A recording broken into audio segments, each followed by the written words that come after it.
Good evening, ladies and gentlemen, and welcome to the virtual chapter for June 2026. It is a wonderful month of June, Gay Pride Month here in Orlando, and so many other places, of course.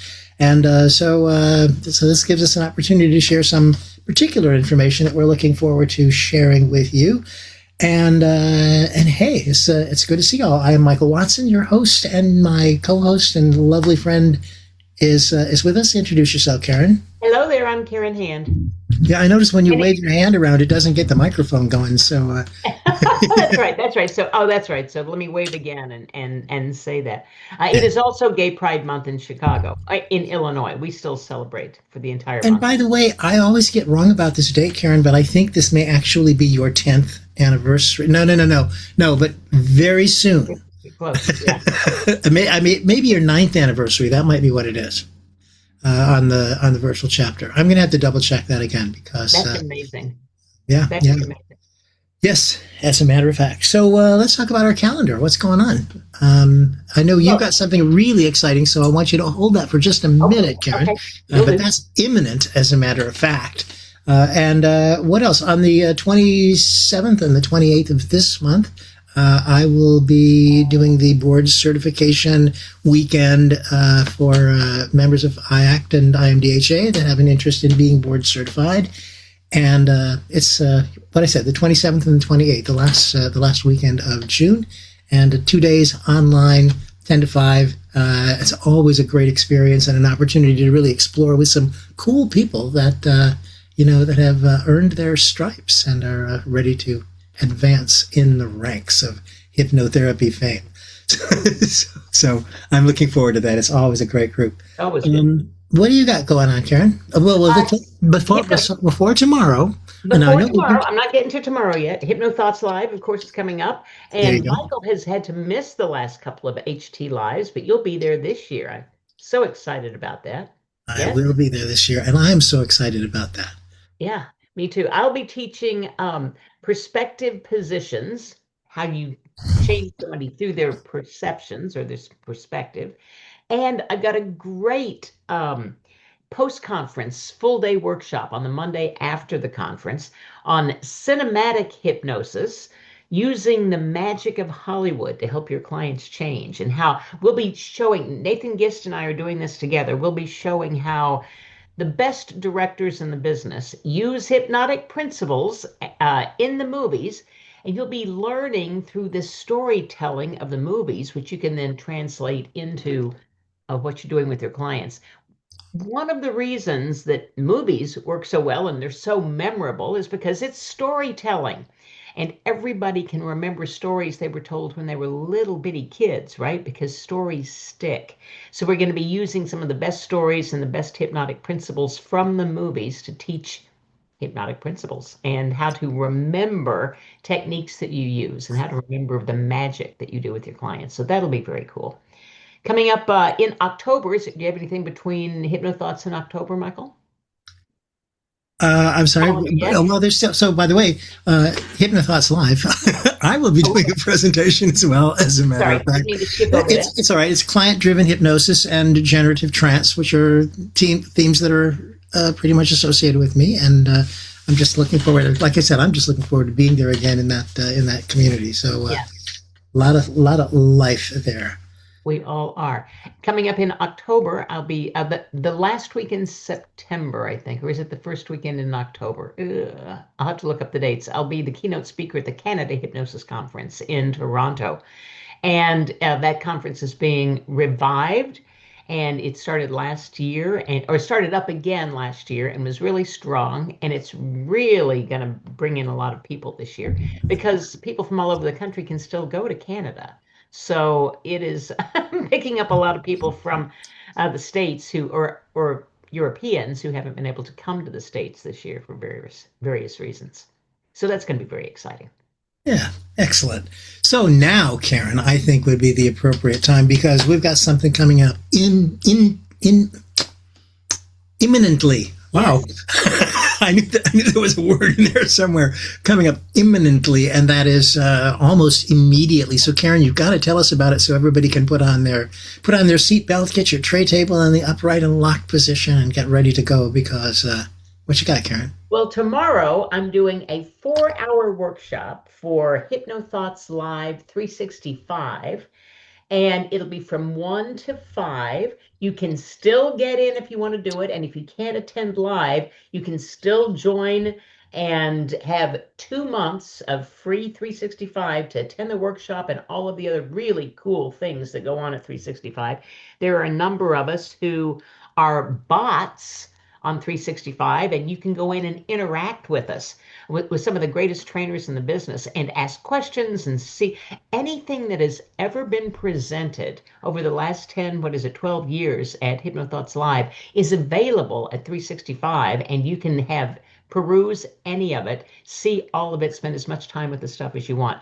Tomorrow, my workshop is Hypnosis Happens, Deep Dive. We're going to be looking at how hypnosis happens in the wild, how you get hypnotized without even realizing that hypnosis is going on, because it's my belief that hypnosis occurs when a suggestion is accepted and then turned into a belief. Now, that suggestion might come from your mother or from your teacher or from your next door neighbor or your best friend or soup cans in the grocery store. Yeah, I'll be showing you the very strategic trickery of marketing and branding and that kind of thing, and how we take on those suggestions and turn them into beliefs. And then how that paradigm changes, because what resistance are you putting up if the suggestions are just flying at you at all times? All you're doing is accepting or rejecting suggestions without any resistance, without even paying any attention. And then a client calls you and wants hypnosis on purpose. Now the paradigm shifts, and the perspective is, ooh, something's going to be done to me, or I want something to be done to me, or something changes. So how we work with that paradigm shift when someone actually shows up in the office and how it changes. And then I will be rolling out for the very first time my curiosity protocol and how to follow the curiosity protocol, which is just so unbelievably simple.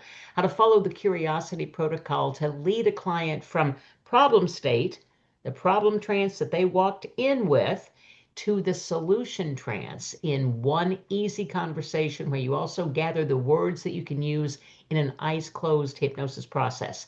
No script, no homework. You don't have to be the answer queen or the wizard. All you have to do is show up with some curiosity, and your clients will magically change.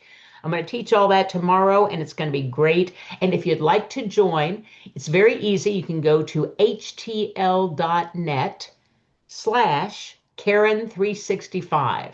I'll put that in the chat for you, but for those of you who aren't on the chat, if you're watching this later in the recording, know that you can always sign on to HypnoThoughts Live 365, htlive365.net, and join at any point. And this stuff is always available. This workshop will be there. The downloads will be available.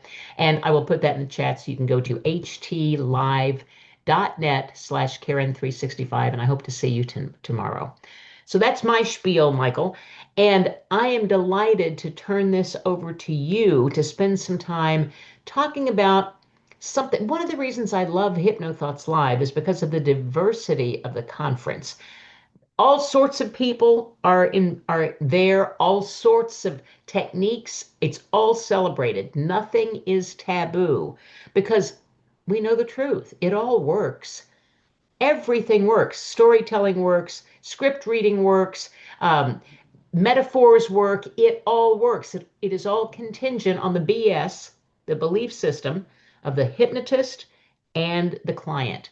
So that's one of the reasons I love that. And one of the reasons I love Pride Month is because it really does celebrate diversity. And I'm proud to be a part of the virtual chapter where we celebrate that also in June. So Michael, please take it away. But you're muted. Metaphorically, I think that's appropriate. So listen, I think the only thing that I really want to express, because yes, it is Gay Pride Month. I am in Orlando 10 years ago this week 49 gay people were shot to death in a nightclub here in our town. And 2 days later, I was on the air on the virtual chapter with Michael Elner, sort of debriefing this horrendous experience that had happened to us, and put us in a place where everybody in Orlando was just scared to death about, is it safe? Is it safe? This virtual question that had been installed in us everywhere that we go is over your shoulder. You never know. Gosh, there could be a gunman in a place like this. It was truly something that we had to survive, even if we weren't directly involved. I mean, I was way on the other side of town, but we knew about it when it was happening. It was right at the closing time of the gay bar, and it was it was, of course, the beginning of Gay Pride Month here in Orlando. So the reason I want to talk about this, and I do hope you'll indulge me, is simply that we were talking some while back, a number of years ago, about working with gays and lesbians. We used to just be gays and lesbians, and now there's a whole lot of more alphabet, and that's great. Someday it will be 26 letters long, and then we can just forget about the whole thing because everybody has finally found their place in this community, this wonderful world that we live in. But in any case, one of the things that I remember and that I want to share with you is I am 73 years old, which basically means I graduated. I was a high school senior in 1969. Actually graduated in 1970, and a lot of changes were going on in the world yet, but at that time, but Stonewall hadn't even happened yet. The beginning of the gay revolution, as we think about it now, I think about it now as being the moment of gay visibility because something important changed that day. I grew up in a little town of 1,200 people, and in my little town of 1,200 people, as a not even knowing the word gay yet, by the way, which was rather new language. Simply having the experience growing up that somehow or another I was not quite the same as everybody else, and that if anybody knew about that, there would be hell to pay. So during those years, if you think about it, I appreciate the fact, and I hope that I'm right about this. I'd love to believe that the world is different now than it was in the 1960s. Because in the 1960s, you could get arrested, you could get taken to jail for being gay. They would publish your name in the newspaper. All of these incredible things were still happening, at least in many places in this country. And during this period of time, Michael Watson, this young child in Oswego, Illinois, was trying to put together his sense of identity, his sense of how do I fit into the world? How do I belong here? Is it okay for me to be myself? I hope that people who are not a part of the gay and lesbian community have an appreciation, if they want to work with gay and lesbian people, about you need to look at what's happened to people at the level of their identity, at the level of how they think, who they are in this world, and whether it's okay for them to be there. Because before you can be okay with being in the world, you don't have the opportunity. If your experience is that the world is shaming you, directly or indirectly. I remember my father, making fun of Rudolf Nureyev, for example. There are a number of things that are so subtle. But if your experience is that the world is shaming you, what you do is you do your best to be. Now, there's two ways to do it. You can retreat into a corner, or you can do what I did, which was to do my best to push forward to excel and to stand out for something, that would be okay. And I mean things like speech competition and and all of these sorts of things.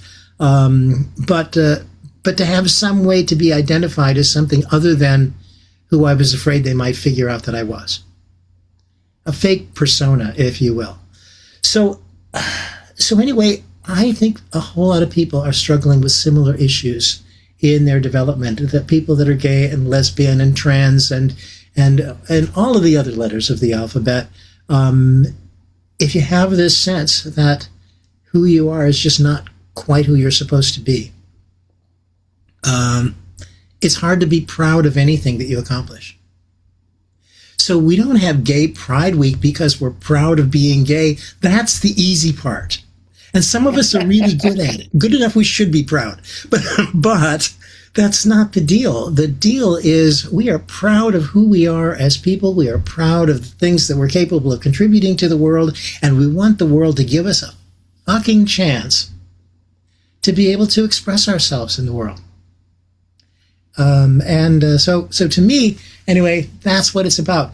Maybe different strokes for different folks, and you may talk to people who have a different idea about this than I do. But I just really wanted to express that and say this is a sensitivity that I think we need to have if we want to work with this community of how did you get here and what does it mean for you to be you, and what will it take for you to be able to be all right in the world and to express yourself fully and resourcefully. So there's one little quick thing that I want to share as I wrap this up, and that is, this is, as I mentioned, the 10th anniversary of the Pulse shooting. And I don't know if you know what's gone on about that, but oh my God, if you've heard about the rainbow sidewalks being torn up everywhere, that is where it started, in a memorial to Pulse that was in the street in Orlando that the state government had ripped out because of some ridiculous code about streets and safety. Somehow they thought that the rainbow would distract people and they'd have accidents or something. I'm not quite sure, but ridiculousness. And in any case, we are. I think things are getting better. I believe that things are going to get better. I am an irrational optimist, and right now the gay and lesbian community is seriously under attack from a whole lot of quarters. So there are people out there that are absolutely suffering, that are absolutely, having a difficult time getting through the world. And we have the skill and the ability to make a difference and to help those people and to use our compassion and sensitivity to do a good job when we're doing it. Remember, and Karen, I think I wrote a note because I don't know exactly what you said. You said something about the hypnotist and the client. In terms of their connection, when you're working with somebody, the hypnotic relationship is everything. I don't care what kind of technique you have. What I really care is, do you have the ability to develop the rapport that you need to be meaningfully present for another human being that's asking for your assistance? And you got to forgive me because I just felt that it's like, I think I'm soapboxing, so I'm going to back off of that a little bit and show you very quickly a picture that I want to share with you. How do I? Oh yes, you remember sharing screen? I've done this once or twice before in my time. It's not here. Surely you have a share screen down at the bottom. On the toolbar? Yeah, well, no, I've got that. I've got that, darling. But what it's giving me the choices of what I can share does not include what it is that I want to share with you. Well, I don't need to share it with you. I'll tell you about it. We do have one memorial to Pulse. There is a great memorial that's being built, by the way, and finally underway after the city, after the money was embezzled from it twice over the last 10 years. Finally, they're going for it. But in the meantime, they constructed something really special in town here. And that is, there is a Pulse labyrinth. And, the Chart labyrinth that some of you are familiar with and that some people use for meditation and stuff. And it's in a city park. And, and it's the lovely winding path that the labyrinth is with this beautiful rainbow colors, multicolored heart at the center. That exactly that Karen is showing, if you can see her on your screen now.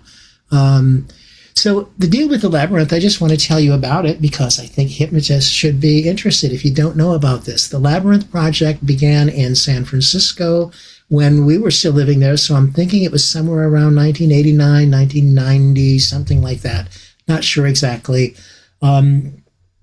It is modeled after a labyrinth that was found on the floor of Chartres Cathedral that goes back to 800 or 900 years ago. I'm not even sure about the dates, to be honest with you. But something that comes from, the medieval times and was resuscitated, if you will, at the Episcopal Cathedral in San Francisco. And they built the labyrinth, and they had music around the labyrinth and different things. And the way that the labyrinth works is that as you enter the labyrinth. You just walk the pathway up to the center. And as you walk the pathway, at least this is the way that I think about it, and I've heard different descriptions. As you walk the pathway, what you want to do is to let go of everything that you want to let go of. Releasing, releasing, releasing as you find your way to the center. At the center, at least for me, the center is a sacred space. The center is the circle of excellence. The center is the place where you can draw into yourself the resources that you need to go back out. So you draw in the resources, and then as you back out, as you go the rest of the way out, you start looking for applications of those qualities for yourself in the world and expressions that they can take.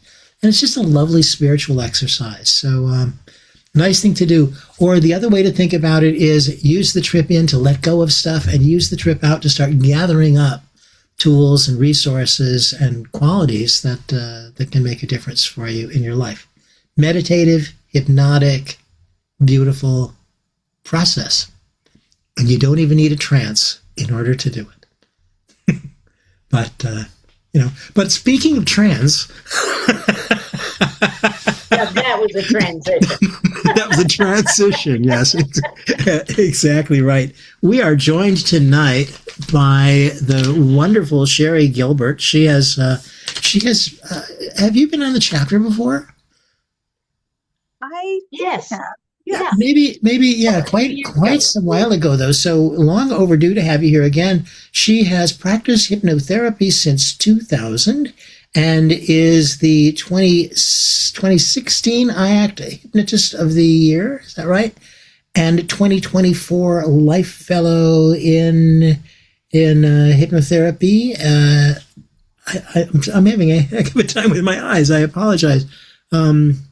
She's a wonderful teacher. Let me just put this down and tell you. She's a lovely lady. I have known her for a number of years. She packs the house at the conferences. She does some great work. She has been on here before. She's also been on the Galaxy of the Stars before.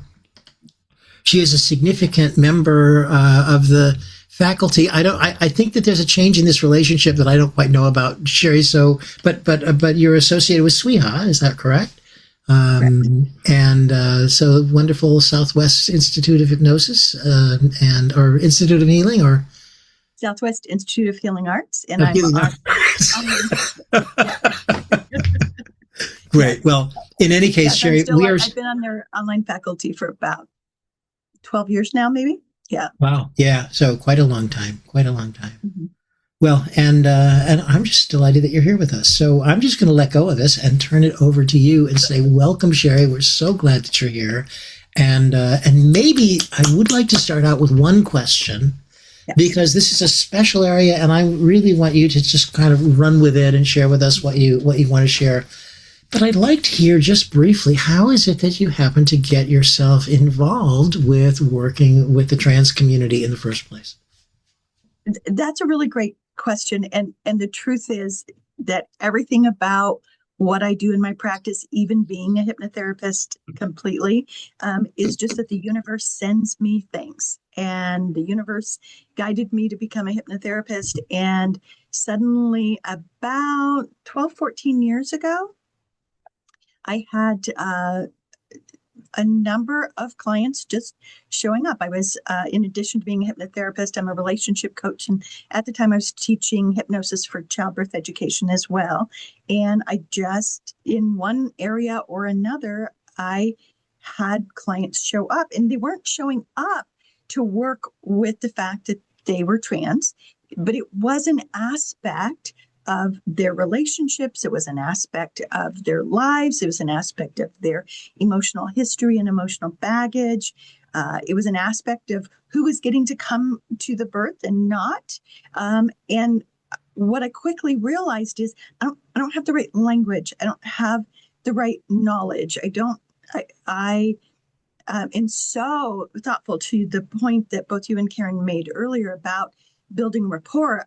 It is crucial. It is everything. And you can't build rapport if you are stepping on people's beliefs, or you're stepping on the right language. And so I set out to get educated and have been doing that ever since. And up to today, I have a family I've been working with off and on. First, I was working with the parents in hopes to avoid a divorce. Then I walked them through the divorce. And now I'm working with the family to kind of help each member of the family navigate the changes that have been in the last couple of years. And last night, the youngest child disclosed to me that he's not told anyone in his family, but that he identifies as trans. And so it's just this ever-growing number of clients that are just showing up. And my feeling is if you're going to work with people, you need to get really good at what's going on with them. So I've just done a lot of research, and I want to share a lot of that with people that are interested in having it. So I think how this came to light that ended up with me being here on this evening is that not at the last Hypno Expo, but at the previous Hypno Expo, I was doing a presentation on fertility and babies in the womb.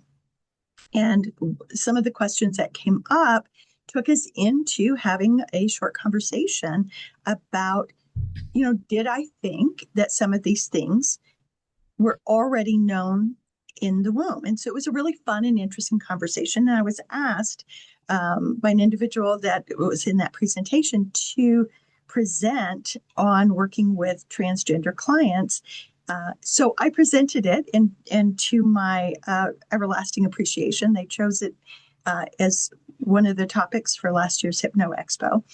So if you went to Hypno Expo where you got the recordings, you'll have access to all the handouts that I used for that particular workshop. So absolutely feel free to go and grab those. And if not, if I'm talking about things that you'd like to have some materials in hand, I don't know if there's a way for me to share them on here, or if you just want to email me at the end of it. And I'm more than happy to share that package of information, because some of it's really helpful to have.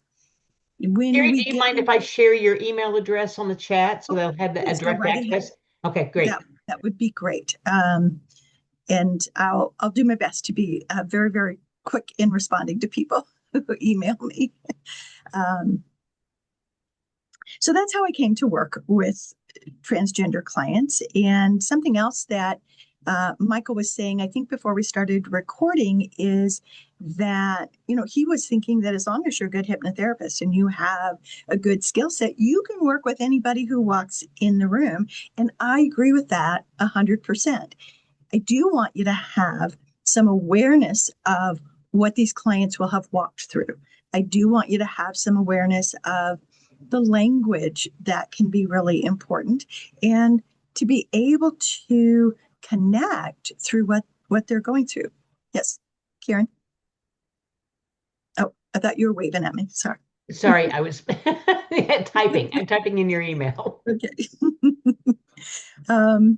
So I don't know, Michael, do you want me to just keep talking, or do you want to ask me questions? I'm happy for you to keep talking. I do want to just underscore, because I loved it as soon as you said it. What I realize is that there's a CAPAS book from HMI this a little while ago that they use for training hypnotists. And it has some incredible things to say about gay people and about homosexuality and just exactly how this disorder functions. So I assume, by the way, that they have updated their material since those days. But when you were talking about people coming to see you, I love the fact that you didn't even, and of course, this is going to occur like, well, why would I do a stupid thing like that? But that you didn't begin with this notion about they must be having some problem being trans and I need to fix that for them.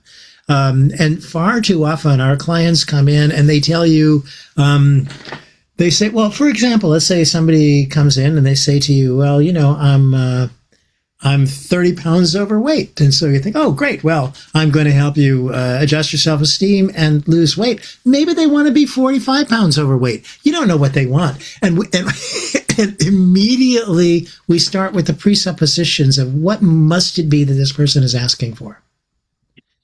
So 100%. the skill about listening and being open to what do you need is just so crucial. And so I'm going to let you talk about that now, and I'm going to shut up a little bit. And No, that's such an important point, because yes, sometimes these clients are asking for my support as they figure out who are they, and sometimes they're asking for support in how did they navigate the family relationships that are now challenging because they're speaking up and telling this news about themselves. So sometimes, yes, it is very specifically about the fact that they're trans or non-binary or any one of a variety of things. And often, probably more often, this is just part of their history. But just the same way as if someone who served in the Vietnam War comes into my office, they may not be wanting me to work with them on PTSD, but I want to understand how some of the major events that they think are major, because they're mentioning it to me, may or may not have impacted them, so that I can ask some intelligent questions and explore, is this something that might be an underlying concern? But to Michael's point, please don't let yourself get derailed, right? On the intake sheet, and I do have some very specific questions I'm going to give you that you can use as follow-up to your intake sheet, because most of the time when people are filling out my intake paperwork, which mine is like so small because I prefer to be very conversational with people, I don't know that they're trans, because I don't ask that question on my intake, but it has come up in conversation. So because it's come up in conversation, even if it isn't the main thing, it may be an underlying set of circumstances that I want to be educated about, so that when and if it shows up, we can process it, so that I can ask intelligent questions. Because as we all know, the hypnosis doesn't start when I ask them to close their eyes. The hypnosis starts long before that, probably before they got into my office, but for sure by the time they walked into my office. And the asking of good questions starts that new level of awareness, and actually is beginning to create shift and change already. So we want to get really good at asking the right questions. So before we're done tonight, I will give you some very specific questions that you can ask that will help to create good rapport and to help you feel a little more safe and secure in working with someone who maybe is outside your experience. One of the things that I get asked often is, well, how often is someone going to show up in my practice that is trans or non-binary or some version of this? So I wanted to give you some statistics. I'm pretty left brain as an individual, so I always like a good statistic. 2.8 million people within the United States, age 13 or older, identify as transgender. That's a lot of people. And that's people who answered yes to the question. So let's assume that it's more than that. 3/4 of people age 13 and older who identify as transgender are under 35. And people think when they hear that, well, are more people becoming transgender? No. It's just more understood now. People over 35 maybe never considered that could be a thing, right? And so they came up with whatever story in their head about themselves that allowed them to just continue moving through life. But 35 and under, these generations are much more interested in being able to identify as something, to be part of a group. They're less likely to hide aspects of their personality. People 35 and older don't want anyone to know they have ADHD or autism. 35 and under, oh yes, let me tell you all about my list of diagnoses, right? It's just a change in who people are. Now, social media is probably a really big piece of this because they can follow people that are trans. They can follow people that are walking a path similar to their own. And it helps them to feel safe.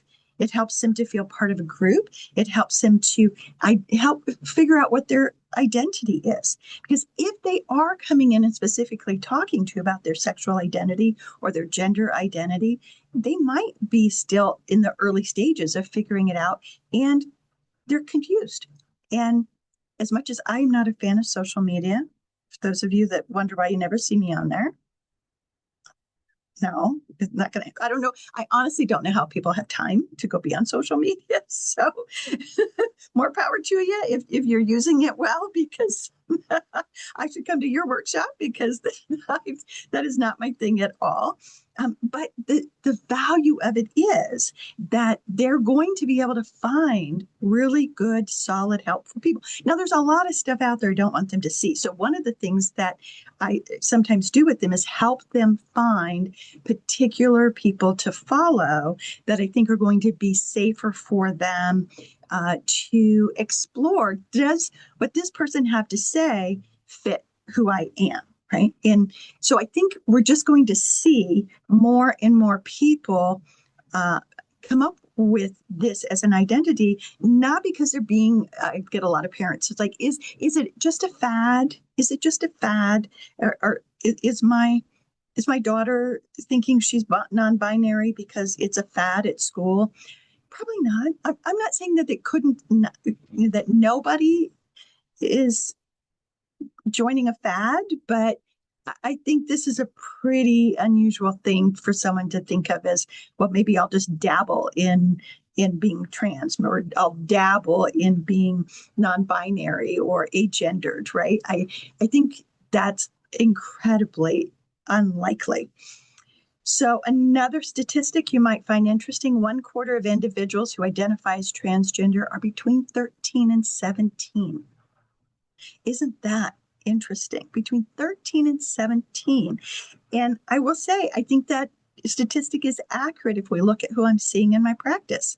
Now, these 13 and 17-year-olds are not usually coming in specifically wanting to work on this. They're wanting to work through their relationship with their parents. They're wanting to work through heartbreak. They're wanting to work through any number of different topics.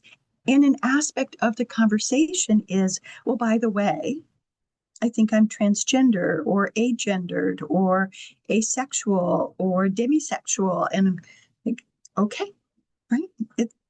That good. Does that feel important for us to continue to explore? How much is that impacting you in your normal day to day? How much do you want us to spend time exploring that, right? And ask that question. It's so important to just respond to it with neutrality. Okay. Yeah. You don't have to be surprised. Maybe you are surprised, but you don't have to show it, right? We hear things all the time that are surprising or even disturbing, and we don't have to let that show up on our face, right? We want to show empathy and connection, but not. We want to be very careful with this group between 13 and 17, because they are very attuned to reading your body language and your facial expressions and reading something into it. So you want to be very thoughtful about that.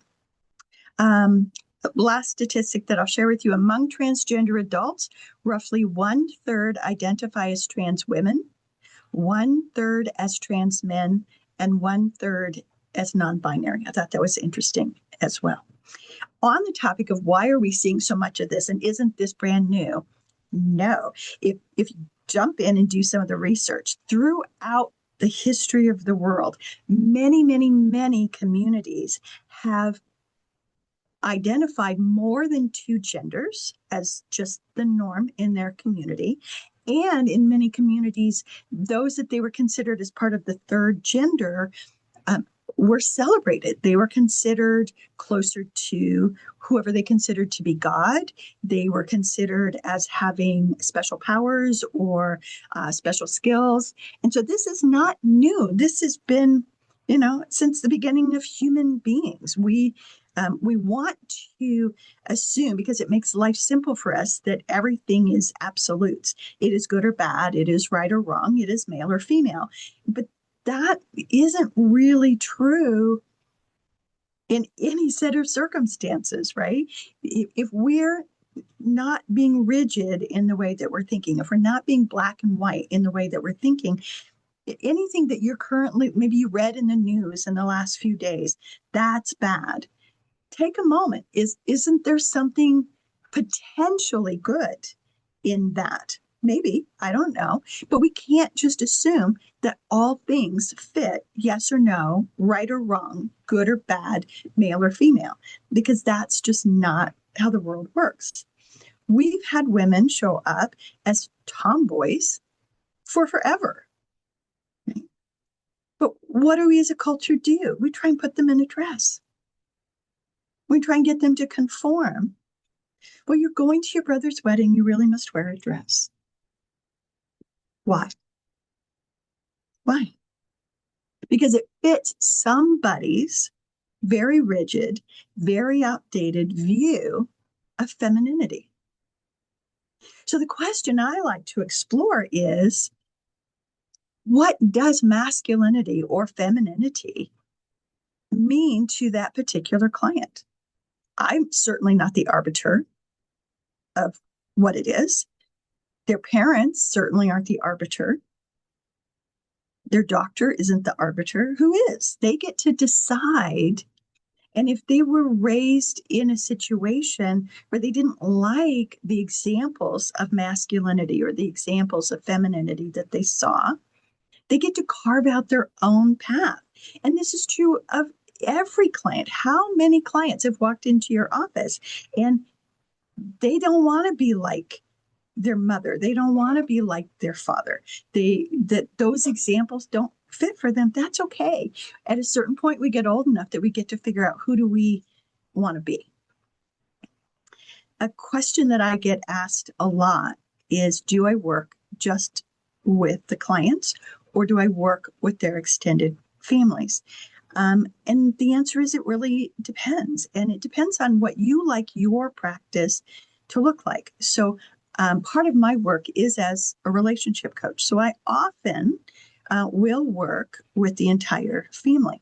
And we have, my office building has a big conference room. We sit in there and I teach them how to have a family meeting and to, in a rational, healthy, empathetic way, have good, healthy communication. But I do get parents or grandparents or aunts and uncles that want to know either how to fix the problem or how to connect with this person in their family, and they're struggling to do so, right? It is a struggle.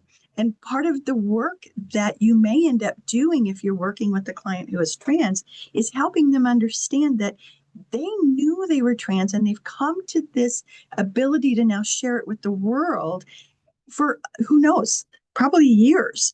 And now they're ready to share it with the world. And they are hoping, because their heart needs it, that everyone's going to use their new name, use their new pronouns in a 24-hour period of transition, right?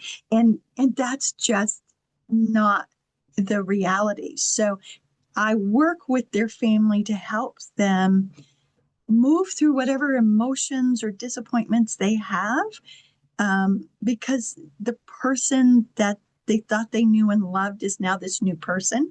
That's very disruptive. It's heartrending for a lot of the family members. And it doesn't mean that they're not supportive. It just means that they're challenged. They're being stretched. They're being asked to do something massive. They spent days, weeks, months picking out a name. And now there's a new name, right? It feels almost like a rejection for many parents. Often for the grandparents, and I'm turning 65 in a few weeks, so I understand changing pronouns, particularly if they want to use they. My English teachers drilled that into my head for a long time, that is inappropriate grammar. So I feel like I'm trying to overcome a lot of old programming to get comfortable with that. And yet I have to, because that's what my clients need, right? Language evolves. Language is malleable. And as we get older, we want language to stay static. We want the language to be the same as when we were in high school and college, and it doesn't. Language is malleable. Society is malleable. It has to evolve and grow and change, and it doesn't matter. I hear a lot of times, but I'm 70, I'm 60, I'm 80, I'm whatever. I hear you. I hear you. I'm in that age group myself, and we have to meet people where they are. And if you, as a parent, a sister, or whatever, love this person, then the gift you have to give them is to adapt. They trusted them enough to ask them to adapt. So we're going to do it. It's going to be hard, but we're going to do it together, and we're going to get there. Yeah. So if you email me, ask for the list of words and all of that, adapt some of it and share it with your clients if this is a concern for them. Sherry, you've brought up a really interesting point to me, because I was thinking, I was thinking about how do we work with trans people, right? And as you bring up the families and working with their families and working with their relationships, I realize, and I didn't realize in my own life, just as a gay man, I didn't realize this until yesterday, practically, that my coming out was also something that my parents, who were horrified, had some grieving to do. And the grieving that they had to do wasn't just, it isn't just changing a name, by the way. It's changing a dream that a mother or a father has about their child and how they're going to grow up. And they see them going to school and getting a career or having babies of their own or whatever it is. And it's like, wait a minute, this is not about your dream after all. Yes. And this person in front of you is going to unfold a little differently than you might have had in mind. And that's got to be very difficult for parents. Yeah. And yet, to your point, it's necessary. And whether that happens in small measure or large measure, every parent must do that. My son is in the one profession I really didn't want him to go into, but he chose to do that. And he's really happy. So who am I, right? What I tell parents a lot of times, parenting is a series of goodbyes. It is, the first day you drop them off at preschool or kindergarten. It is the first day they go to a sleepover. It is the first time they go to a week-long camp. It is sending them off to college. And it is saying goodbye to whatever dream you had for them, because I don't get to dictate my child's dream. I just don't. Right? It isn't about that. That's my dream, right? The more emotionally mature the parents and extended family are, the more resilience and resourcefulness they have to grieve, and they're still going to have to grieve, their dream, their vision, and allow the new one to blossom. If you are dealing with extended family that is significantly emotionally immature, it's a completely different level of conversation, because now we're not always dealing with a rational person, right? You can teach somebody how to go home and have a conversation, a rational, healthy conversation with another rational person. But if we're talking about somebody who is too emotionally immature and it is always in their head going to be about them, now the conversation is about how do they protect themselves when they have people in their life, people in their family that they love and they want to have some level of healthy relationship with, who isn't capable, at least at this point in time, of stepping outside of themselves and making this person who is going through something amazing and hard and all of these things at the same time, the primary focus, right? The more emotionally immature a parent or a sibling is, the harder that is for them. On that topic, if you haven't read it yet, there's an incredibly good book called Adult Children of Emotionally Immature Parents. Love, love, love that book. Use it a ton in my practice. If you like the book, there's a follow-up, Recovering from Emotionally Immature Parents. She did come out with a third book, which was written for the therapeutic community. Please don't waste your time and just read if you read the first one, Adult Children of Emotionally Immature Parents, you get 98% of what she has to say on the topic. It's more than enough. If you like her books and you recommend it to a client, please, or you start talking about this with the client, please preface with, this is not about throwing their parents under the bus. I believe that the vast majority of parents get up every single day and do the absolute best that they can. And they will give us many wonderful gifts and then a couple of truckloads of baggage. Just because no parent is perfect and every child needs something different and unique. So we can celebrate the gifts that they gave us and still work through the truckloads of baggage. Right?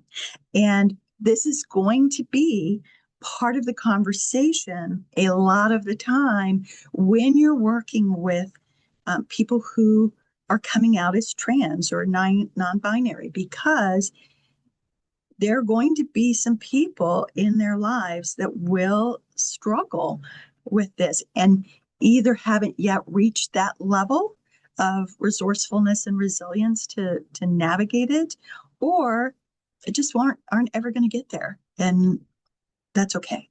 And if they can understand that the limitation that comes with being an emotionally immature adult is that adult sees everybody outside of themselves as an extension of them whose responsibility it is to make them feel better about themselves, to make their life easier, to make them feel better about themselves.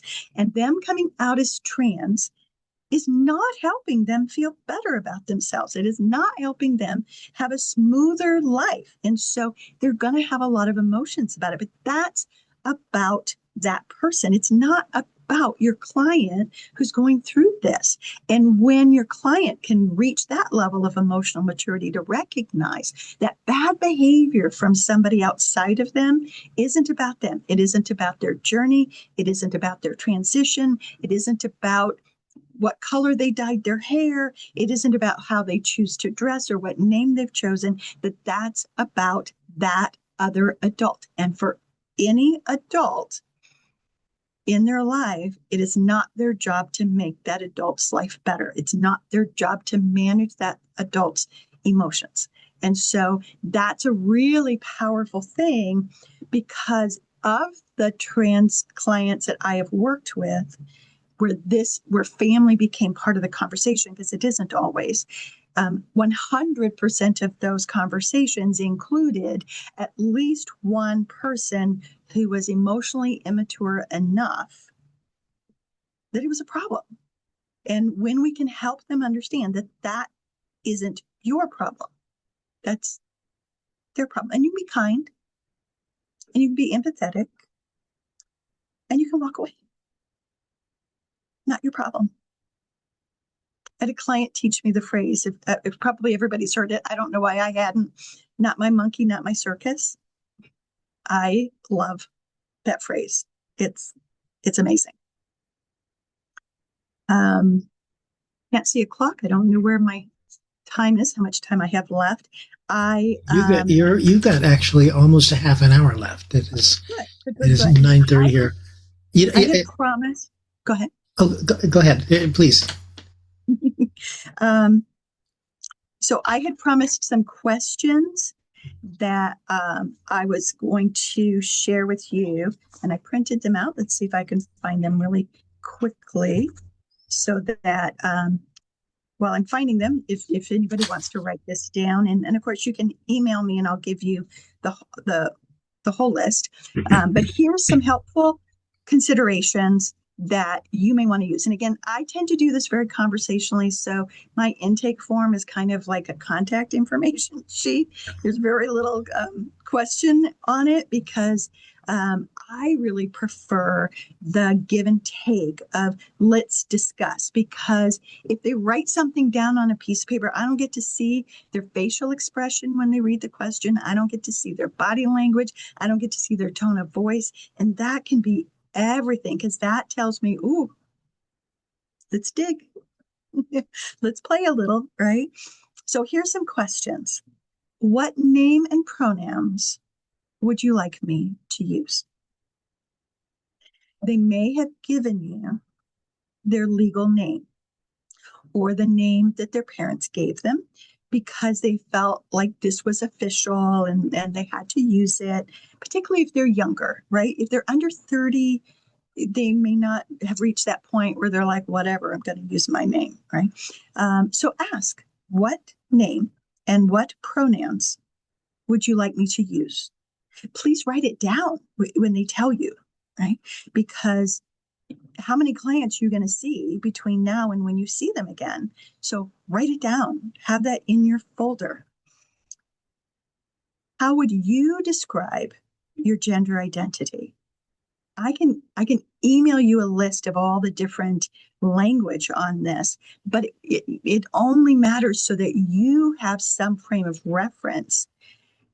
What they want to use to describe their gender identity, that's all that matters, right? You want to have some way to understand what that means, but it's all about what they want. Who in your life is supportive? Okay. And what we hope for is that they've got a long list of people that are supportive. What will sometimes happen is you're going to have a very teary 5 or 10 minutes, right? Because there isn't anybody. And that's okay, because you are going to be a supportive person and you're going to help them. If you want, you can help them connect to some local or online support groups. No one should walk this journey alone. Are there areas where you do not feel safe expressing your identity?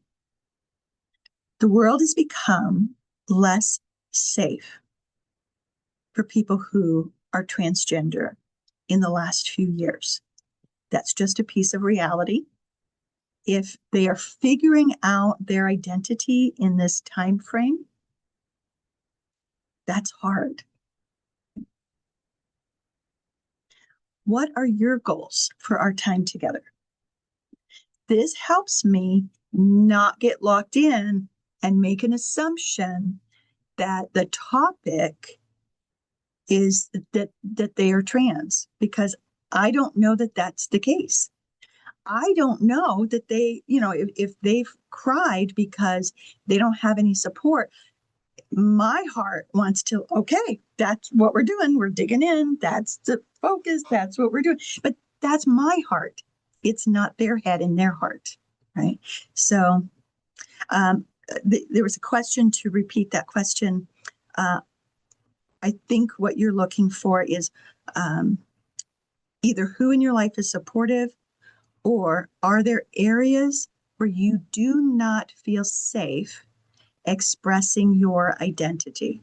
That might be school, work, family reunion, right? The next question would be, have you had previous experiences with therapists or coaches regarding your gender identity? This one's really important because while I wish I could tell you that if they've had previous experiences, that was a good thing, I have to tell you there's a lot of people in the traditional talk therapy community that are, oh, I hate to say it, but scarring these young people because they're not educated about it. They're going off of their personal opinions about it, their own personal biases about it, rather than getting educated. It honestly doesn't matter what I think or feel. This is about my client, right? And if we can't make that separation, then we have to be really considering where else in my practice am I not able to make that separation? I think that that's going to be really important. Is your gender identity a focus of our time together? Or are there other concerns you would prefer to prioritize? It looked like there was a really interesting comment that popped up and I didn't catch it. So Michael, if you could take a look for that. And I'm going to go on to something else I want to share with you. So we can come back. So another question I get asked a lot, are there ways practitioners can unintentionally create discomfort or rupture their rapport? So I wanted to go over that with you as well. So you may want to jot some notes on this too. And these are the more common ones. Making assumptions about a client's experience. One of the things that I think is really important to know, just like any weight management client or smoking cessation client or trauma management client that comes into your office, every single one has had an incredibly different experience. Yeah, there might be some commonalities, and yet they're all incredibly different. You have to treat each individual as an individual who's got a completely different life experience. So take your assumptions, challenge them. If you reach out to me for the handouts that I used at the Hypno Expo, there's actually a really great questionnaire that you can use for yourself to go through and see where do you have maybe some assumptions that you want to challenge for yourself. Another one is using incorrect names or pronouns without correction.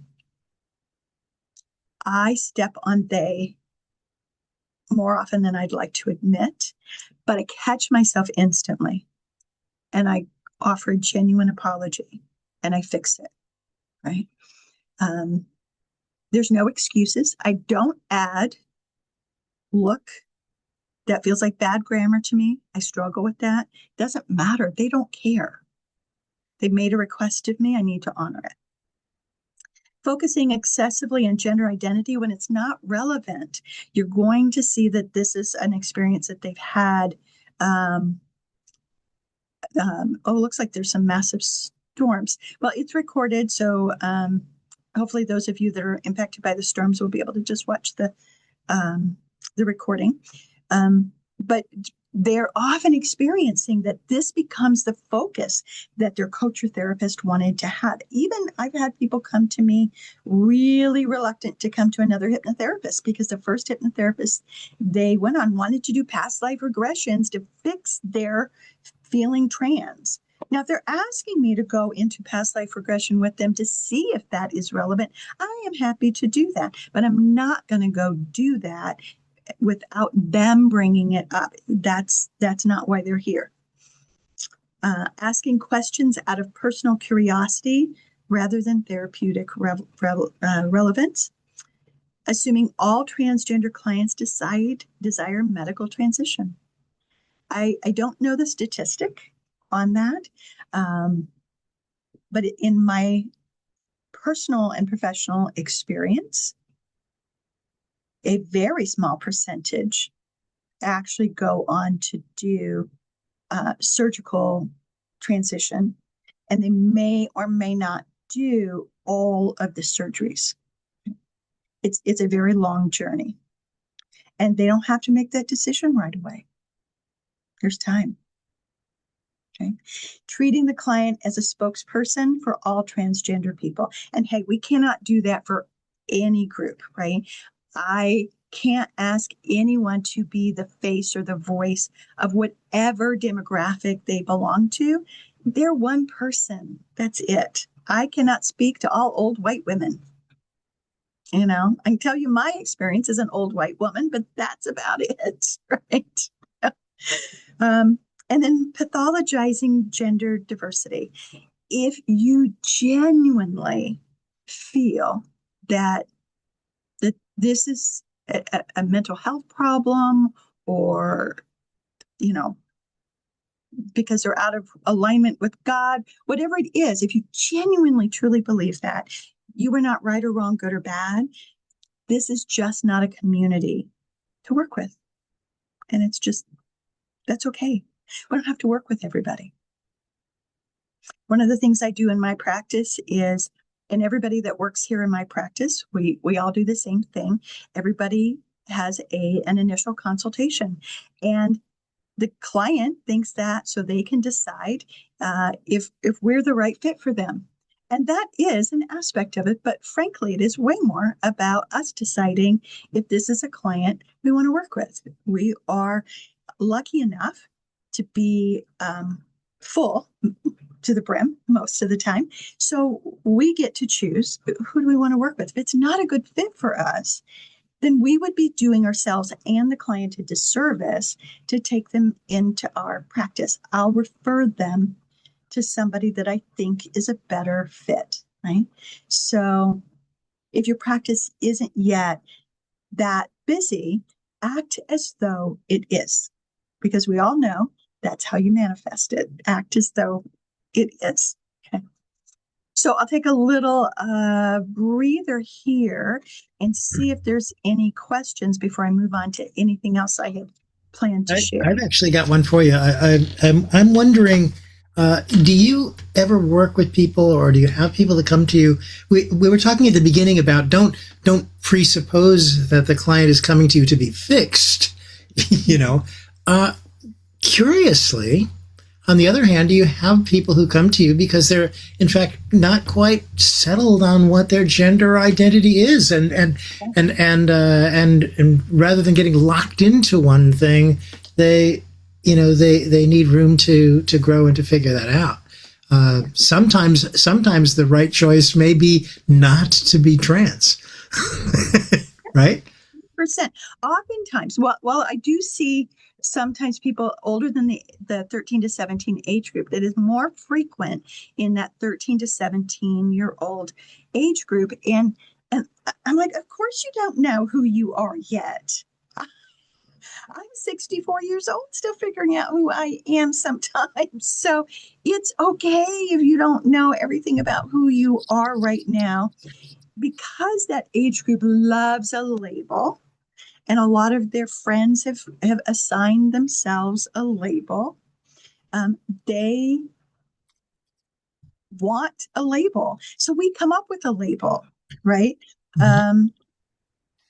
Discovering, curious, figuring it out, right? We give them a label because if asked, they need to have something to say. Right. And that might mean also helping them when family members are, and this is at any age group, but particularly that 13 to 17 age group, are like, so do you have a boyfriend? Do you have a girlfriend? Oh, that's so cute. I saw you at the library with your little friend. Are you guys going to get married? What is wrong with people, right? So part of this might be helping them have a good boundary to just figure out how do they want to respond to that in a really emotionally healthy kind of way that protects them, makes them feel good about themselves, but hopefully shuts down. I have 4-year-old granddaughter. And we were at her, of all things, preschool graduation a few weeks ago. Who knew they even did these things, right? And she's playing with a couple of little boys. And I'm actually paying attention to my grandson, but I hear off to the side someone saying, "Well, which one's your boyfriend, honey?" and I do imagine that my feet had grown roots into the earth while I stood there and breathed. So I didn't go educate somebody because I don't know who this person was from anybody. So you know, I just think that it is a sexualization of children that starts way too young. And then we're surprised when they're sexualized way too young. And then we're surprised when they're 14 years old and trying to figure out their sexual identity when they're way too young to know. So, like Michael, I can get on a soapbox from time to time. This is me on my soapbox, right? Well, Sherry, let me drop in one question real quick from Yvonne. She put it in the chat room. Please repeat the safe question. I think I did, but let me I'm go sorry. back. I'm sorry. I might have. Yeah, I stepped away for a moment. Yeah, let me go back to it just in case. I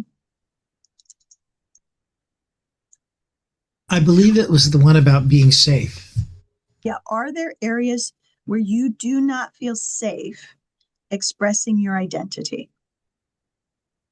Yeah. So it's such an important question because let's talk bathrooms for a moment, because I end up helping people figure out how to navigate bathrooms, right? And there's no easy answer. And so sometimes the client is coming to me to talk about digestive issues. Well, big surprise, when they're out in public, they're terrified to go to the bathroom. So they don't eat and they don't drink and their digestive system shuts down. So, so they might not have even disclosed originally that they're trans until we start digging into how long has this been going on? Have you seen a shift and change in your behaviors? Has anything changed in your life? And then we discovered that they don't know which bathroom to use. This is one of my most confusing thoughts. Why is the bathroom issue such a big deal? I grew up in a house that had one bathroom. Everybody in the house used the bathroom, the same one, not at the same time. We went in, we closed the door, we did what we did, and we walked out. If guests came over, they used that same bathroom. I had many apartments as I was growing up. Teenagers, 20 somethings, college students would all come over, and nobody ever asked whether or not it was a male or female bathroom. Have you ever been on an airplane, for Christ's sake? The bathrooms aren't marked male or female. Everybody goes in and out of them quite easily without asking any questions or checking under the doorway to see what's going on in there. It just has is so nothing to confounding to do. me. Yeah, and I'm with you, Karen, because most of my growing up years were spent in a house, 5 people, one toilet, right? We all had to play nice. But it has nothing really to do with this. It is an obvious way to express a desire to punish or outcast a group of people. And it is often done under the umbrella of a safety issue, because obviously, if a young man is transitioning into a woman, he is unsafe and probably a rapist, and is probably going to go through that bathroom showing all the little girls the penis that he That has. doesn't even make sense. And No, especially if they go into a women's room, we're not standing at urinals. We all have our own separate little stall. Yes, I know. Right? Yeah, but Okay. it kind You're of goes moving it back off. to that emotionally immaturity that I was talking about. You can't have a rational conversation with an irrational person, right? And not to say that maybe this person is emotionally mature on every other topic under the sun. I think probably not, but that's my bias showing up. But if on this topic they are irrational, you cannot have a rational conversation. And I say, I like that. You cannot match wits with an unarmed person. Yes. And here's the thing, and that I tell people, look, if you want to continue having a rational conversation with an irrational person, I will support you. I will help you come up with a strategy. I am just going to share with you that in my 64 years on this planet, I have never once been successful at getting an irrational person to understand my point. And I come away emotionally bloodied. So I will support you. If this is something, if you need to run into that buzzsaw a few more times, I will stand right behind you, pick up the pieces, and we'll figure out how to move on. But it's a buzzsaw, just waiting to chop you up. I know we're getting close to the end of my time, so we haven't talked about techniques. And here's the truth. You're going to use all the same techniques that you use with everybody else. So dust off your parts therapy. Dust off your narrative therapy. Dust off anything you do that when you work with people with trauma. Dust off any work that you do around healing and calming the nervous system. Dust off all the work that you do about inner child. Dust off all of that work that you've used over and over and over again.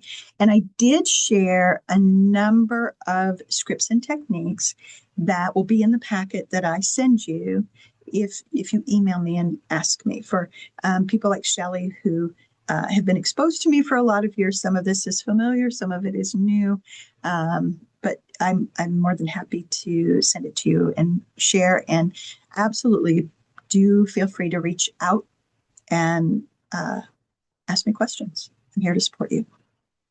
I just want to say, have you say your email out loud, Sherry, if you will, because I put it in the chat. But if people watch this later on, they won't be able, they won't have access to this chat. So I'm going to say it and then I'm going to spell it. It's Sherry@illuma.life. It's SHERRY at ILLUMI.life, LIFE. To clarify, there's no .com, .net, .whatever. It is .life. thank you for that.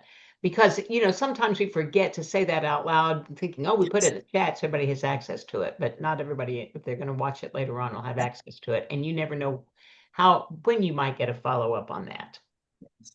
So if anyone's going to go to the Hypnothoughts Live, I will be there. I don't remember which day. My talk is Quarter Life Crisis, which is a true and real thing. It's an hour lecture. It'll be kind of fun. So. Well, we'll look forward to seeing you there.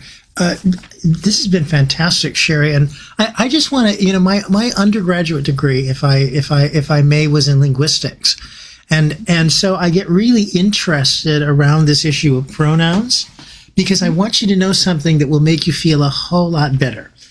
Sure. First of all, we only use pronouns when we're talking about somebody, not when we're talking to them. So interestingly enough, if somebody says, I want to be called they, say, I'm glad to know that that's what you want to be called. There won't be any problem there at all. You understand? Yeah, right? So it doesn't really have to even ever be an issue. But I think sometimes we're so worried about getting it right that we create a complication that isn't there. The other thing that I just want to point out is that 20 years ago, I believe, maybe it's a little bit more, Ally McBeal had a co-ed restroom in the office. And we watched it and we thought, how modern, how very modern of them. Yes. So it's interesting to notice it has nothing to do with the reality. It has to do with the climate and what it is that's going on in our culture at the time. So Yeah. anyway, Sherry, thanks a lot for being here.